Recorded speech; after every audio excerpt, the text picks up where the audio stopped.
After playing Crash Bandicoot N Sane Trilogy, or more to the point, the original Crash remake, I found myself asking at times, is this game too hard? The original Crash has some major difficulty spikes, with Native Fortress representing the first significant leap in challenge. Later levels such as Slippery Climb and the now notorious High Road represent extremely difficult platforming challenges that require a lot of skill and patience to complete.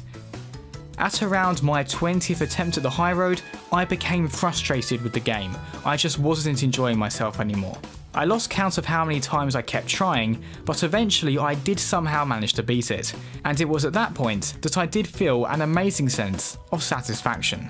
Although I can look back on it fondly with hindsight, I can't pretend I didn't experience a lot of anguish at the time. I even found myself asking if this was too hard, had the level been over-calibrated to the point of just being inherently flawed. It also felt unfair that there was no way of adjusting the difficulty, so I couldn't proceed with the game until I beat the level. However, Crash Bandicoot is ultimately a game that lives and dies by its gameplay. It's all about delivering an experience around its core platforming. The narrative, on the other hand, is very bare bones. This is absolutely no detriment, by the way, and actually serves to justify the difficulty. In comparison, let's look at Uncharted 4. This is a game where the narrative is a significant part of the overall package. When gamers buy an Uncharted game, they expect to be told an interesting and well voice acted story.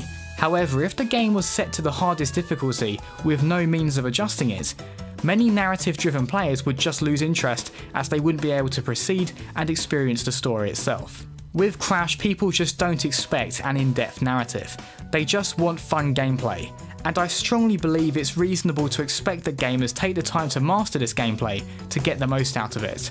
In conclusion, difficulty must be tailored to each game individually. With a story-driven game like Uncharted 4, I believe it's important to offer the ability to adjust the difficulty to just the right level for the player. With games like Crash, however, it is far more appropriate to make the high difficulty level static and a core part of the overall experience. I've been Archivist with yet another quick fire thought.